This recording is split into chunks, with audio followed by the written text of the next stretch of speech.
పార్వతీపురం మన్యం జిల్లాలో విషాదం చోటు చేసుకుంది.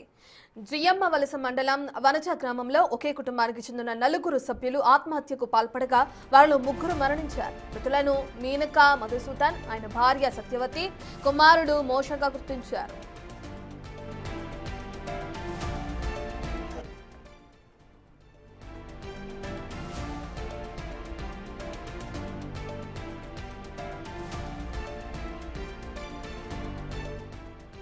మధుసూదన్ కుటుంబంలో మొత్తం 6 సభ్యులు. కుమార్తెలు మాధురి, మోక్ష ప్రభుత్వ వసతి గృహాల్లో ఉంటూ చదువుకుంటున్నారు.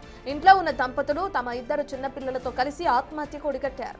ఉదయం 7 గంటలైనా ఎవరూ బయటకు రాకపోవడంతో అనుమానం వచ్చిన బంధువులు తలుపులు బద్దలు కొట్టి లోపలికి వెళ్లి చూడగా అందరూ స్పృహ లేకుండా పడి ఉండడం గమనించారు. వెంటనే వారిని పార్వతీపురం జిల్లా ఏరియా ఆసుపత్రికి తరలించారు.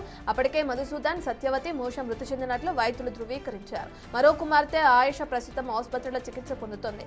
సమాచారం అందుకున్న పోలీసులు ఘటనా స్థలానికి చేరుకుని కేసు నమోదు చేసి దర్యాప్తు చేస్తున్నారు.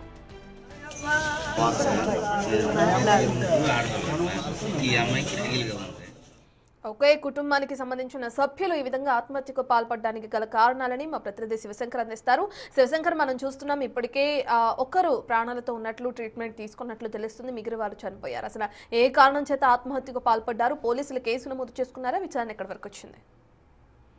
రత్న, మనం చూసుకుంటే మన్యం జిల్లా వనజ గ్రామంలో ఘోర విషాదం చోటు చేసుకుంది. ఒకే ఇంట్లో 4 ఆత్మహత్యకు పాల్పడగా 3 స్పాట్ లోనే చనిపోయిన పరిస్థితి. ఇంకొక అమ్మాయి కావచ్చు, అదేవిధంగా వాళ్ళకి ఇంకొక 2 అమ్మాయిలు కూడా హాస్టల్లో చదవడం వాళ్ళిద్దరూ కూడా బ్రతికి పట్టకట్టారని చెప్పుకోవచ్చు.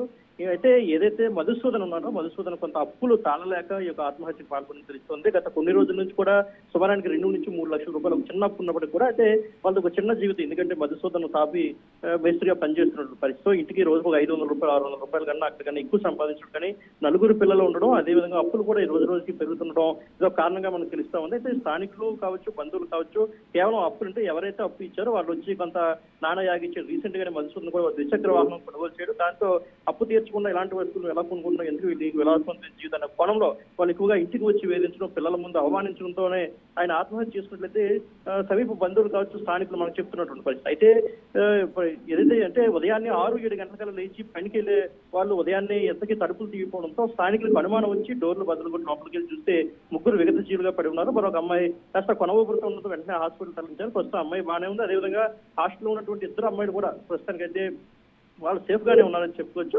మరోవైపు లోకల్ ఎమ్మెల్యే సోయికి జగదీష్ వెంటనే పుటాహుట్ల గ్రామానికి వెళ్లి ఎవరైతే చనిపోయారో ఆ కుటుంబాన్ని పరామర్శించడం జరిగింది. పరామర్శించి ప్రస్తుత ఖర్చుల కోసం సుమారు 20,000 రూపాయలు అందజేసినట్లు కూడా మనకు తెలుస్తా ఉంది. అయితే పోలీసులు దీనికి సంబంధించి కేసు కూడా ఇప్పటికే నమోదు చేశారు. అంటే ఆత్మహత్య చేసుకున్న కారణాలు దానిపై కూడా కేసు నమోదు చేశారు. పోలీసులు దర్యాప్తు అయితే చేపడుతున్నారు.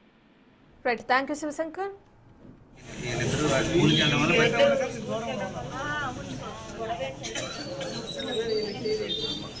Gracias.